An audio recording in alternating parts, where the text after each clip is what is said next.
Graça e paz, meu irmão. Que Deus abençoe seu dia, seu final de semana, sua noite.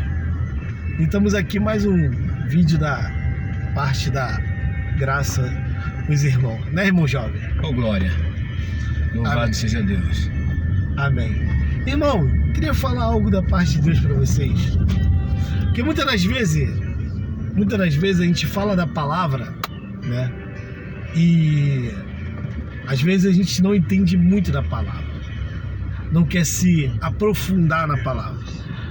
É a mesma coisa que Jesus, ele dá uma explicação, irmão jovem, falando que Jerusalém, ele matava os profetas, né?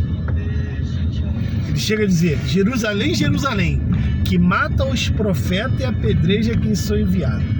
Mas agora, por que os profetas morreram, irmão jovem? Por pregar Jesus, né? Por pregar a graça, né? Por pregar. Os profetas, eles vieram antes de Jesus. Antes de Jesus. Os profetas.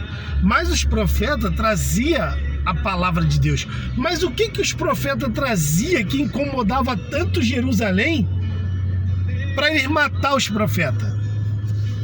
Verdade, né? Eles pregavam a verdade e eles não aceitavam, né? A Bíblia vai dizer que eles tinham, né, zelo de Deus, mas não entendiam, não tinham entendimento. Não tinha entendimento. Não tinha entendimento.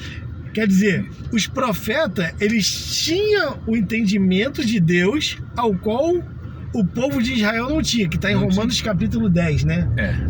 O povo de Israel não tinha. Fala sobre isso. Né? Mas o que chegou, esses profetas chegaram a falar para chegar ao ponto deles matar eles? Porque tem que ser uma coisa muito dura, muito pesada. Muito pesada. Né? Ou ir contra a doutrina daquele povo para ele ser morto. Por quê? Porque Jonas, ele foi chamado para pregar em Nínive, e Jonas, na verdade, ele passou por Nínive e ninguém matou Jonas. Mas Jesus está falando que os profetas, todos os profetas de Deus que foram enviados para Jerusalém, eles foram mortos. Mortos dentro de Jerusalém. Mortos dentro de Jerusalém. Agora, o que os profetas falaram?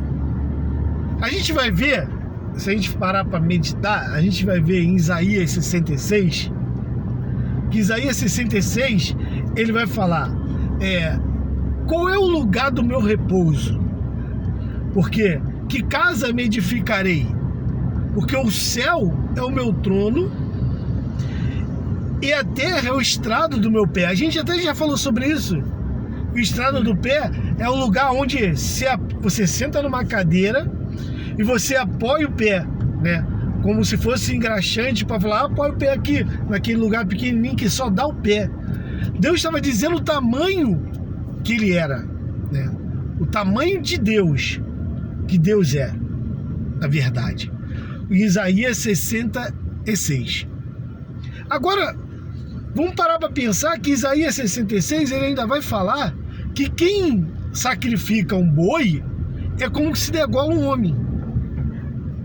Então, quer dizer, quem sacrificava para oferecer alguma coisa pensando que estava oferecendo a Deus, olha o entendimento dele. Por que os judeus matavam e Isaías morreu cortado no meio? Quer dizer, aquelas pessoas que sacrificavam era como se matasse um homem. Era como se fosse homicida. E homicida tem parte no reino de Deus? Não. Não tem. Não tem. Ele fica sem salvação. Sem salvação. Correto? E Cristo e Deus, ele não pediu para fazer sacrifício. Justamente. Mas é a gente que fala isso? Não. Jeremias vai falar isso. Jeremias 7 e Amós capítulo 5. Que o sacrifício que eles fizeram, Deus nunca pediu. Quem pediu o sacrifício? Só o diabo mesmo. O Deus Moloque. Moloque, O Deus do sacrifício. Atos capítulo 7, lembrou bem, jovem, que Atos capítulo 7, Estevão vai morrer por esse motivo. Por falar a verdade para o povo de Israel. Quantas vezes Cristo foi... os judeus queriam apedrejar Cristo por falar a verdade. Por vocês não compreender a minha mensagem, vocês querem me matar? Até em Nazaré, Cristo, ele foi levado na beira do penhasco para ali ser morto, apedrejado, jogado penhasco, porque ele pregava justamente aquilo que eles acharam que era o contrário à lei deles. E era, na verdade. Por quê? Por que os profetas morriam? Porque a lei mandava apedrejar, matar todos aqueles que blasfemassem contra o templo ou contra o sacerdote. Mas olha o que Isaías vai falar, ainda mais capítulo 66. Isaías vai falar que aquele que acende o incenso é como se adora um ídolo. Quer dizer, dentro do templo tinha voltado o incenso. Olha o que eles estavam falando, chamando Israel de idólatra. Quer dizer, uma hora Deus vai falar uma coisa que não pode fazer, outra hora Deus manda fazer o altar do incenso para acender incenso. Que Deus é esse? Um Deus contradizente que muda toda hora? Uma hora vocês fazem templo, outra hora eu não habito no templo feito por mão de homem. Que casa me edificarei? Que Deus é esse tão contradizente que a própria igreja de hoje prega e os judeus pregam? Que Deus é esse contradizente, irmão jovem? Não, Deus não é contradizente. Deus não é mentiroso.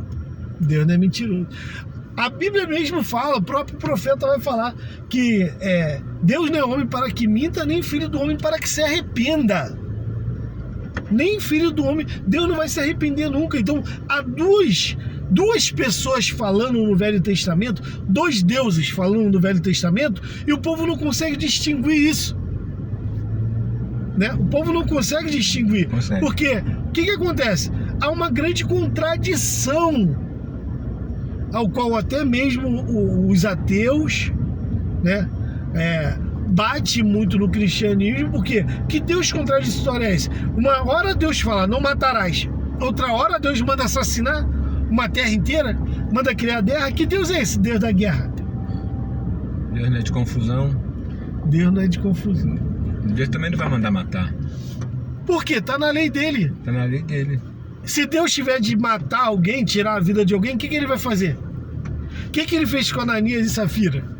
Ele mesmo tirou a vida. Ele mesmo tirou. Porque ele é o autor da vida. Então ele não vai mandar nunca alguém pegar a espada ou lutar.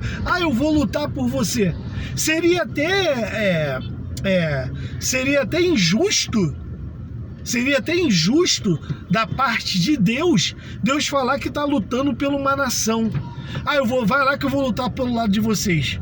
A gente vai ver que Deus, quando ele manda um soldado para destruir o exército dos assírios, um soldado destrói 185 mil soldados.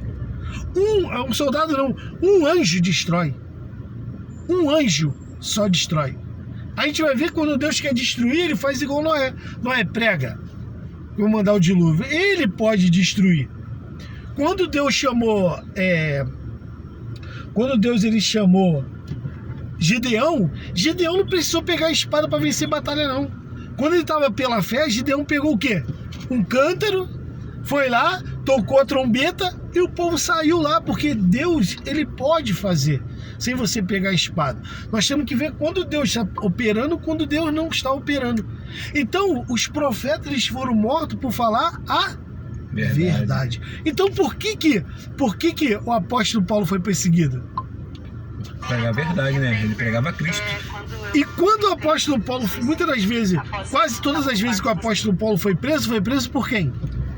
Pelos romanos, era judeu, pelos judeus. Dentro da sinagoga dos judeus. Dentro da sinagoga. Agora, quem pagou Judas para comprar Jesus, para entregar Jesus? Quem pagou? Foi os romanos, né? Não. Quem pagou Judas para entregar?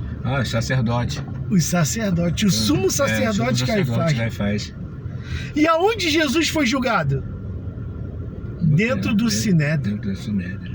O Sinédrio, ele tem 72 sacerdote que julga só concernente coisa da lei. É a mesma coisa. Quem condenou Estevão? Judeus. Os judeus. Os sacerdotes. Estevão foi julgado dentro do Sinédrio. Aonde? Quer ver? Pedro, quando acaba de pregar, no dia do Pentecoste, Pedro vai para a Porta Formosa. E Pedro lá é preso por causa de quê? Por pregar Cristo ressuscitado. E quem prende Pedro? Os sacerdotes. Os sacerdotes falam para eles assim, ó, eu não quero que você mais pregue esse Cristo. Não é os romanos, é os judeus, sempre perseguindo. A própria Bíblia fala no livro de Gálatas,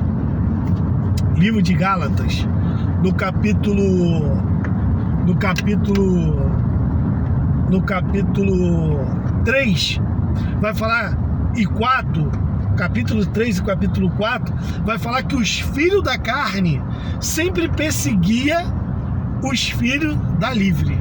Quer dizer, os filhos do diabo sempre perseguiam os filhos do Espírito. Quer dizer, o Israel sempre perseguiu os filhos de Deus. Por isso que Jesus fala, Jerusalém, Jerusalém, que mata meus profetas e apedreja quem são enviados. A igreja hoje vive num sincronismo tão grande com a lei, que ela vive mais a lei do que a graça de Deus. Se a gente for ver, o mesmo rituais que tem dentro da lei, tem dentro do cristianismo hoje. Por que eles se dão tão bem com os judeus? Porque ele não prega a verdade de que foi verdadeiramente os judeus não romanos que mataram Cristo. Se a gente for ver, Pilato, ele defende Cristo. Pilato açoita Cristo porque pensou assim, vamos açoitar ele, maltratar ele, só assim de repente o sacerdote vai mandar soltar ele, mas nem assim, pelo contrário. Quando estava lá, mandou escolher Jesus e Barrabás, quem estava lá para incentivar o povo?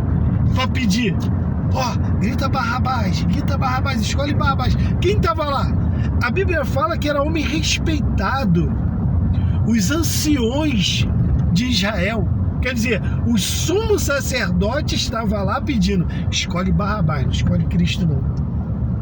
Então hoje nós temos que ter muito cuidado, porque quem nós estamos escolhendo? Quem nós estamos seguindo? Quem não está nos conduzindo? Aquele povo parecia que estava sendo conduzido pelo caminho certo, correto? Mas não estava. Não estava. Por que não estava?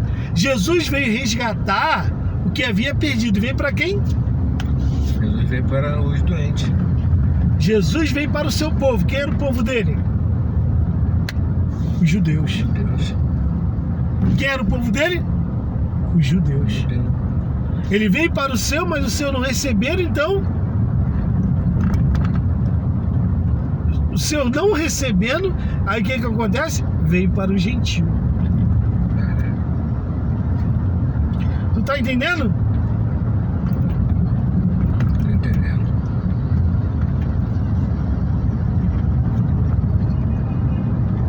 Então o que acontece? Hoje não é diferente. Hoje, o mesmo povo que está achando que está com entendimento de Deus, é esse mesmo povo que está sendo conduzido hoje para o inferno. Sem entendimento. Por quê? O que Oséias falou? O meu povo foi destruído porque teve conhecimento de Deus? Não. O meu povo foi destruído por quê? Porque Deus estava junto com eles? Não. Meu povo foi destruído por quê? Falta de conhecimento. Conhecimento de quem? De Cristo. E quem Deus enviava para ter conhecimento, eles faziam o quê? Eles matavam, eram seus discípulos. Então pronto. É a mesma coisa hoje. Se a gente prega o cristianismo, ninguém vai querer dar ouvido. Por quê? Só vai entender quem verdadeiramente foi escolhido. Muitos são chamados, mas poucos os escolhidos. Se você é escolhido, você vai entender isso que a gente está dizendo. Só os escolhidos entendem a graça de Deus, que é revelada através de todas as parábolas. Santo Deus da glória, aleluia! Aleluia, Deus seja louvado. Se você é escolhido, meu irmão, pega essa senha aí, pega essa palavra para sua vida, medita na palavra de Deus, que com certeza Deus vai te revelar mais ainda. Graça e paz. Deus abençoe sua vida, irmão Job. Eita glória, Jesus. Deus abençoe. Aleluia. Uma ótima tarde para todos, em nome de Jesus. Amém.